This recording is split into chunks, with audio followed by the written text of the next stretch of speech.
காலகட்டத்தில் ரொம்ப அதிகமான பேஷண்ட்ஸ் வராங்க பிபி ஜாஸ்தி ஆகிடுச்சுட்டு. இதில் இன்னொன்று நான் கவனிக்கிறேன் என்ன அப்படின்னா, இந்த நீங்கள் சொன்ன எல்லாம் போட்டுமே பேஷண்ட்டுக்கு பிபி கம்மியாக மாட்டேங்குது. ஏன்? அதாவது 2 காரணம் இருக்குது சார். ஒன்று வந்து பிளட் ப்ரெஷருக்கு வந்து நாங்கள் ஆயுர்வேதத்தில் ஃபிசிக்கல் பிளட் பிபி, இன்னொன்று சைக்கலாஜிக்கல் பிபின்னு சொல்லுவோம். ஒன்று வந்து உடல் சம்மந்தப்பட்ட ஒரு பிளட் ப்ரெஷர். அதில் என்ன நடக்குதுன்னு பார்த்தீங்கன்னா, பிபியோட மெயின் காரணமே வாஸ்குலாரிட்டி, அதாவது நம்மளுடைய பிளட் வெசல்ஸ் வந்து சுருங்கி விரியும் தன்மை குறைய குறைய குறைய பிபி இன்க்ரீஸ் ஆகும். அது ரப்பர் டியூப் மாதிரி, சிம்பிளாக சொல்ல போனால் ரப்பர் டியூப் மாதிரி இருக்க வேண்டிய ஒரு டியூப்பு பிவிசி பைப் மாதிரி ஆகிடுது. அதான் பிரச்சனை. ஸோ ரப்பர் டியூப் மாதிரி இருந்துச்சுன்னா அவங்க சுருங்கி விரிஞ்சிக்கிட்டு இருக்கும். ஸோ அந்த பிளட் ப்ரெஷர் வந்து ஹார்ட் மட்டும் தாங்காமல் மொத்த எல்லா டியூப்பும் தாங்கிக்கும். ஆனால் இப்போ என்ன ஆகுது, அந்த ரப்பர் டியூப் மாதிரி இருக்கிறது பிவிசி பைப்பாக மாறிடுச்சு. அப்போ மொத்த பிபியும் பிளட் ப்ரெஷர் ஃபுல்லாக ஹார்ட்டுக்கு வந்துடும். அதனால தான் 140, 100, 160, 100ன்னு போகுது. ஸோ நார்மலாக பிபி 120/80 தான் இருக்கணும். இதுக்கு நம்ம லைஃப் ஸ்டைலில் என்னெல்லாம் ஆல்டர் பண்ணால் இதிலிருந்து நம்ம தவிர்க்கலாம் கண்டிப்பாக ஃபியூச்சர் ஜென்ரேஷன் கிட்ஸ்? கண்டிப்பாக. ஸோ இதில் மெயினாக நீங்கள் என்ன பண்ணணும் அப்படின்னா, ஃபஸ்ட்டு வந்து டயட்டில் நான் ஏற்கனவே சொன்ன மாதிரி இந்த மகா ஆகாரம், நம்ம ஏற்கனவே ஒரு வீடியோ நம்ம அதை பற்றி பேசியிருக்கோம். அந்த வீடியோ நீங்கள் பார்க்கல அப்படின்னா திரும்பவும் போய் பாருங்கள். மகா ஆகாரா அப்படிங்கக்கூடிய இந்த டயட் வந்து low carb high fat diet. நீங்கள் கேட்கலாம், ஹை ஃபேட் சாப்பிட்டா எப்படி சார் கொலஸ்ட்ரால் ஜாஸ்தி ஆகுமே, பிபி எப்படி கம்மியாகும்னு கேட்கலாம். ஆனால் லோ கார்போஹைட்ரேட்ஸை கம்மி பண்ணும் பொழுது டோட்டலாகவே எல்லாமே மாறும். அந்த மாற்றத்தின் மூலமாக உங்களுடைய வாஸ்குலாரிட்டி, அதாவது உங்களுடைய வெசல்ஸுடைய அந்த சுருங்கி விரியும் தன்மை வந்து அதிகமாகுது. அதனால பிபி கம்மியாகும். ரெண்டாவது, உங்களுடைய மனதை நீங்கள் ரொம்ப ஸ்ட்ரெஸ் ஃப்ரீயாக வச்சுக்கணும். அதுக்கு சில யோகா முறைகள் நம்ம சொல்லித்தரோம். அதை நீங்கள் ஃபாலோ பண்ணிங்கன்னா உங்களுடைய மைண்ட் டென்ஷன், ஸ்ட்ரெஸ் இதெல்லாம் கம்மி. பல வழிமுறைகள் இருக்குது. அதை பற்றி நம்ம ஒரு வீடியோ கூட தனியாக போடலாம்.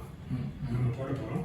அதை பார்த்து கூட நம்ம நீங்கள் தெரிஞ்சுக்கலாம். அதை நீங்கள் வீட்லேயே உட்காந்து அந்த யோகா முறைகளை நீங்கள் பயிற்சி செய்து கொள்ளலாம்.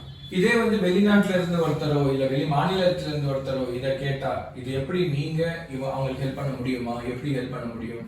கண்டிப்பாக நம்ம வந்து ஜூம் கன்சல்டேஷன், ஸ்கைப்பில் கன்சல்டேஷன்லாம் பண்ணுறோம். அது மூலமாகவும் அவங்க தெரிந்து கொள்ளலாம். ரெண்டாவது, இந்த பிபியை பொறுத்தவரையில் நான் ஒரு முக்கியமான ஒரு விஷயம் உங்களுக்கு சொல்லணும்னு நினைக்கிறேன். நம்மக்கிட்ட ஒரு அருமையான ஒரு மருந்து இருக்குது. இது எங்களுடைய ஓன் மேனுஃபேக்சர். இதுக்கு பேர் வந்து ரிலாக்ஸ் அப்படின்னு பேர் வச்சுருக்கேன். இந்த இதை வந்து மைண்டையும் ரிலாக்ஸ் பண்ணுது, அதே சமயத்தில் பிபியும் கம்மி பண்ணுது. இது ஒரு அற்புதமான மருந்து. இது வந்து நான் என்ன சொல்லுவேன் அப்படின்னா, இது வந்து ஒரு அமிர்தம் மாதிரி. இது சாப்பிட்டு இது வரைக்கும் பிபி குறையாத பேஷண்ட் யாருமே கிடையாது. ஹை பிபி இருந்தாலும் கம்மியாகும். அதே சமயத்தில் ரொம்ப ப்ராப்ளம் இருக்க மற்ற மெடிசின்ஸ் எல்லாம் சாப்பிட்டும் குறையாத பிபி இருக்கிற பேஷண்ட்ஸுக்கும் இந்த மருந்து சாப்பிடுவதன் மூலமாக அவங்களுக்கு குறையுது. ப்ளஸ் யோகா, யோகா அந்த 3 சார். அதாவது யோகா பண்ணணும், மெடிசின் சாப்பிடணும், கரெக்டான டயட்டை ஃபாலோ பண்ணணும், ப்ளஸ் எக்ஸசைஸும் பண்ணணும். ஓகே, எல்லாமே இந்த மொத்த லைஃப் ஸ்டைல் மாடிஃபிகேஷன் பண்ணாமல் உங்களால் பிபியை குறைக்க முடியாது. செடன்ட்ரி லைஃப் ஸ்டைலில் தான் இருப்பேன், நான் எப்போ பார்த்தாலும் உட்காந்துக்கிட்டே தான் இருப்பேன் அப்படின்னா ஒன்றும் பண்ண முடியாது. ஒரு 40 நிமிஷமாவது நீங்கள் நடக்கணும். ஏன்னா காஃப் மசில்ஸ் ஆர் செகண்ட் ஹார்ட்னு சொல்கிறாங்க. முதல் ஹார்ட் இந்த heart, second heart calf muscle. நீங்கள் காஃப் மசில்ஸை எவ்வளோ தூரம் நீங்கள் ஒர்க் பண்ண வைக்கிறீங்களோ அந்த அளவுக்கு உங்களுடைய இதய நோய்கள் வராமல் இருக்கும். உங்களுடைய ரத்த ஓட்டம் 100%. காஃப் மசில் ஆக்டிவேட் பண்ணக்கூடிய எல்லா ஆசனங்களுமே ரொம்ப பிபியை கம்மி பண்ணும். ஓகே. அதே மாதிரி தாடாசனம் அப்படின்னு ஒரு ஆசனம் இருக்குது. அதே மாதிரி இந்த வஜ்ராசனம், இதுவும் காஃப் மசிலில் நல்லா ஆக்டிவேட் பண்ணும். அந்த மாதிரி நிறைய ஆசனங்கள் இருக்குது. ஓகே. அந்த ஆசனங்கள் செய்ய முடியாதவங்க சிம்பிள் வாக்கிங் 40 மினிட்ஸ் டெய்லி பண்ணிங்கனாலே, அது கண்டினியூஸாக நீங்கள் 40 நிமிஷம் பண்ணும்பொழுது தான் உங்களுடைய ரத்த ஓட்டம் கரெக்டாக சீராக மாறும். இப்போ 20 நிமிஷம் பண்ணிங்க அப்படின்னா என்ன ஆகும், அந்த பாயிண்ட் வராது, அதாவது அந்த பிரேக்கிங் பாயிண்ட் வராது. இதில் எதாவது இப்போ விதிமுறைகள் இருக்கா? இந்த மாதிரி தான் நடக்கணும் அப்படியெல்லாம் ஒன்றும் இல்லை, ஃபாஸ்ட்டாக நடக்கணும், ஸ்லோவாக நடக்கணும்? பிரிஸ்க் வாக்கிங்னு ஜென்ரலாக சொல்லுவோம். Brisk walk better. Brisk walk பண்ண முடியாது. ஃபர்ஸ்ட் எடுத்தோட பிரிஸ்க் வாக்கிங் பண்ணக்கூடாது. ஃபஸ்ட்டு ஒரு நாள் வந்து மெதுவாக நடங்க. ஃபஸ்ட்டு 10 நிமிஷம் நடங்க, அப்புறம் 20 நிமிஷம் பண்ணுங்க, அப்புறம் 30 நிமிஷம் ஆக்குங்க, அதுக்கப்புறம் நீங்கள் 40 நிமிஷம் ஆக்குங்க. அதாவது சார் பிபியை பொறுத்தவரையில் பிபி நான் ஏற்கனவே சொன்ன மாதிரி இது வந்து வெறும் கொலஸ்ட்ரால் இன்க்ரீஸ்னால வரக்கூடிய ஒரு வியாதி கிடையாது. இதில் மைண்டோடைய ஸ்ட்ரெஸ் லெவல்ஸும் ரொம்ப முக்கியமாக இருக்குது. ஸ்ட்ரெஸ் அதிகமாக பிபி ஜாஸ்தி ஆகுது.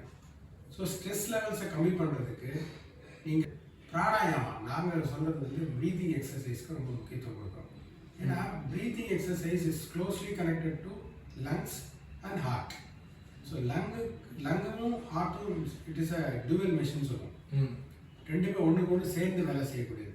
ஹார்ட் ஒரு நிமிஷம் நின்றுச்சுன்னா லங்ஸும் நின்றுடும், லங்ஸ் நின்றுச்சுன்னா ஹார்ட்டும் நின்றுடும்.